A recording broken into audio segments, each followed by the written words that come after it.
Il y a des moments dans la vie où tout ce que tu croyais savoir s'effondre silencieusement. Pas dans un fracas, pas avec des éclairs, juste un craquement dans la fondation de ta raison. Je m'appelle Thomas, médecin généraliste depuis 28 ans, cardiologue de formation. Je m'oriente aujourd'hui vers la dermatologie clinique. Je vous dis ça parce que ça compte, parce que les gens comme moi ne croient pas aux fantômes. On a des explications pour tout. Les hallucinations hypnagogiques, la pareidolie, les infrasons, les variations de champs électromagnétiques. J'avais une liste mentale, une longue liste. Je ne l'ai plus. Tout a commencé à cause de ma fille. Elle avait 16 ans à l'époque. Et elle était convaincue que notre maison de campagne, dans la Creuse, était hantée. Elle entendait des bruits la nuit. Elle prétendait voir des ombres dans le couloir.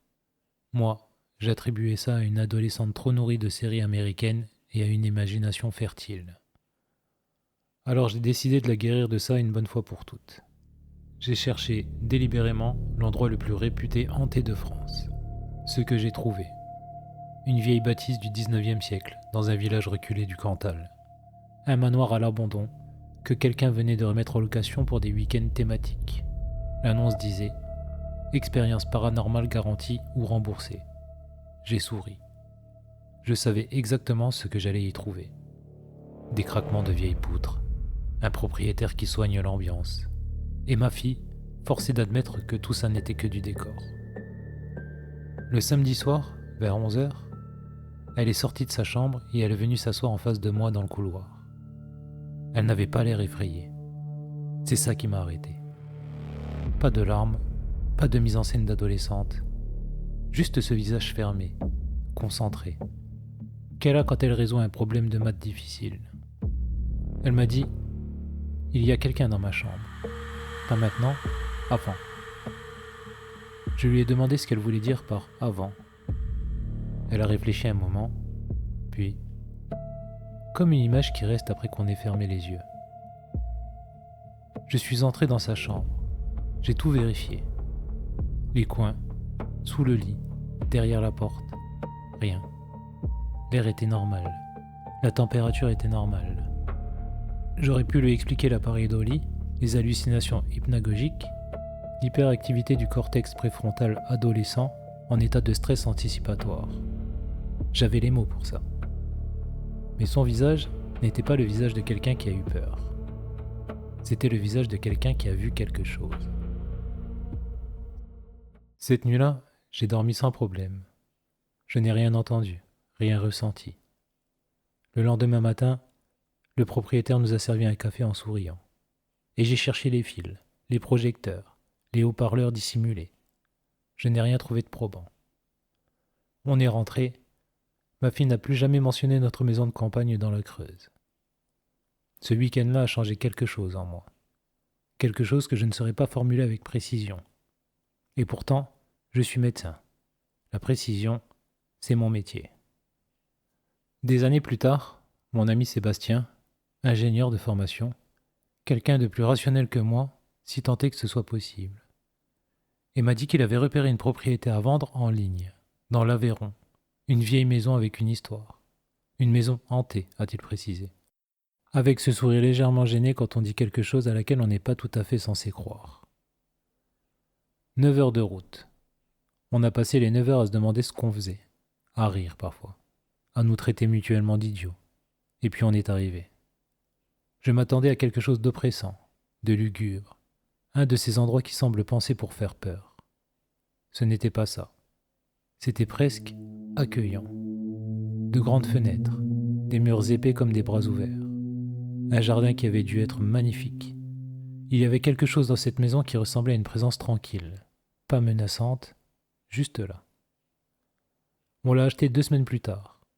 On s'était dit qu'on la revendrait dans l'année. C'était il y a 6 ans. La bâtisse a presque 60 ans. 3 médecins y ont vécu et exercé. Des patients y sont venus mourir, probablement, à l'époque où les maisons de campagne servaient aussi d'infirmerie de fortune. Il y a des archives dans les murs. Pas métaphoriquement, parfois littéralement. On a trouvé des papiers glissés derrière les lambris, des cahiers de consultation, des noms. C'est Sébastien qui a commencé à dormir là-bas régulièrement le premier.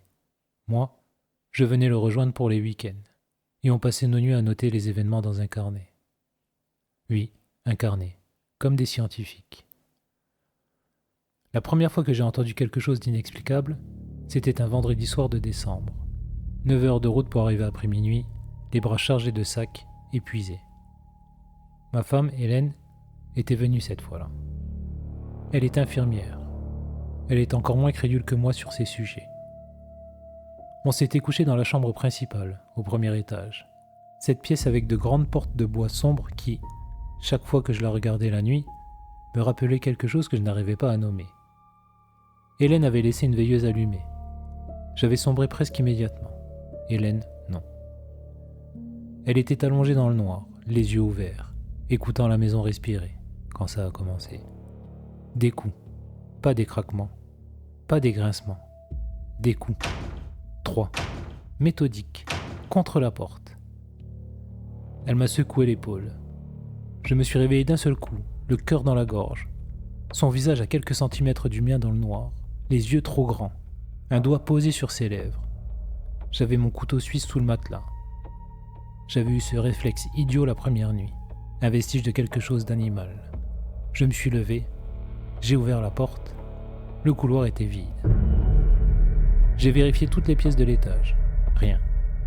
Je suis descendu. La seule porte d'entrée était encore verrouillée à double tour. L'alarme que nous avions installée n'avait pas été déclenchée. Je suis remonté dans la chambre. Et j'ai réalisé qu'Hélène était seule depuis 5 minutes dans la pièce d'où venaient les coups. Elle n'a pas dit grand-chose. Elle regardait le mur. Cette nuit-là, j'ai eu du mal à dormir. Et ce n'est pas pour les coups à la porte que je dis ça. Vers 4 heures du matin, toujours cette même nuit, quelque chose m'a réveillé de nouveau. Pas un son, cette fois. Une pression, contre mon oreiller, juste derrière ma tête. Comme si quelqu'un s'appuyait doucement, délibérément, les doigts écartés. Et puis une voix, masculine, basse, collée contre mon oreille droite, comme un souffle. Pas un son qui traverse l'air. Quelque chose de plus direct que ça, de plus intime, de dérangeant. Je ne peux pas vous décrire ce qu'elle disait. Pas parce que je refuse, parce que les mots n'étaient pas vraiment des mots. C'était comme entendre une langue que tu reconnais sans pouvoir la comprendre. Je n'ai pas bougé. Je n'ai pas crié. J'ai juste attendu. Et après peut-être 30 secondes, une éternité, le silence est revenu. Sébastien a vu l'enfant pour la première fois quelques mois plus tard. Il était dans la remise, au fond du couloir du bas, en train de trier des affaires. Il a ouvert une vieille armoire et là, assis en tailleur sur le sol de la remise, il y avait un petit garçon, cheveux clairs, peut-être 4 ans, qui le regardait sans peur, sans sourire non plus, juste calmement. Ils se sont regardés pendant ce qui lui avait semblé 10 secondes. Puis l'enfant n'était plus là. Sébastien ne parle pas vite, il pèse ses mots. Quand il m'a raconté ça, il a pris le temps de finir son café avant de commencer. Je crois que c'était sa façon de me montrer qu'il était encore en possession de ses moyens. Depuis, 5 groupes différents qui ont séjourné dans la maison ont décrit le même enfant. Blond, petit, calme, assis. Personne ne lui a demandé son nom. Personne n'a osé. Il y a des choses que je n'arrive toujours pas à expliquer, même en retournant le problème dans tous les sens. C'est arrivé un soir, plusieurs semaines après la nuit des coups. J'avais dit à Hélène que j'allais descendre et lui chercher de l'eau. Je traversais la salle à manger, une pièce que je connais par cœur, que je traverse 50 fois par jour, quand quelque chose a changé dans l'air. Pas la température. Quelque chose de plus difficile à nommer. Une densité. Comme si l'espace était moins vide qu'il n'aurait dû l'être. Je me suis arrêté. Devant moi, dans l'axe de ma vision, quelque chose s'est ouvert. Pas une porte, pas une lumière. Un espace ovale, comme un miroir sans reflet. Et dans cet espace, une femme âgée, en noir et blanc, si ça a un sens. Comme une photo animée. Elle regardait droit vers moi, et son visage faisait le geste. Ce geste, Celui qu'on fait pour faire peur à quelqu'un, la bouche ouverte, les yeux écarquillés, les mains levées, en silence complet. Et puis plus rien. Je n'ai pas décidé de sortir. Mes jambes l'ont fait à ma place. Je me suis retrouvé dans le jardin sans avoir conscience d'avoir traversé la cuisine et d'ouvrir la porte. L'air de la nuit était froid. Je me suis assis sur le muret et j'ai regardé la façade de la maison. Les fenêtres éteintes, la pierre grise sous la lune, en essayant de construire une phrase cohérente dans ma tête. Une explication. N'importe laquelle. Je n'en ai pas trouvé. Je ne sais pas combien de temps je suis resté là. Assez longtemps pour que le froid commence à rentrer dans mes épaules. Puis je suis remonté à l'étage. Hélène était encore éveillée. Elle a vu mon visage avant que j'aie dit un mot. Je lui ai expliqué ce que j'avais vu. Elle m'a regardé longuement. Elle n'a pas ri. Ce que cette maison m'a pris, c'est ma certitude. Ce qu'elle m'a donné, je n'arrive pas encore tout à fait à le nommer. Je suis toujours médecin. Je raisonne encore par algorithme, par exclusion, par hypothèse. Mais il y a désormais dans ma liste de diagnostics différentiels une case que je n'avais pas avant. Une case sans étiquette propre. Quelque chose qui résiste à la définition. Les murs de cette maison sont construits en béton coulé à partir de calcaire extrait sur place.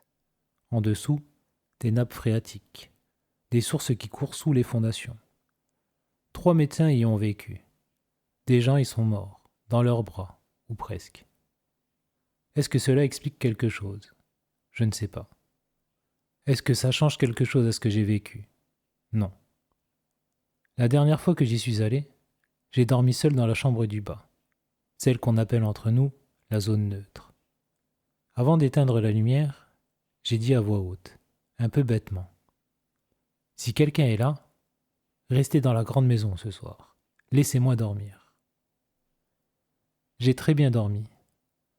Je ne sais pas si ça veut dire qu'il n'y avait personne. Je ne sais pas si ça veut dire s'il y avait quelqu'un. Et c'est précisément ce qui me trouble le plus, encore aujourd'hui. Si cette histoire t'a plu, pense à t'abonner, à liker ou à laisser un commentaire. De nouvelles histoires arrivent. Et surtout, ne ferme pas les yeux.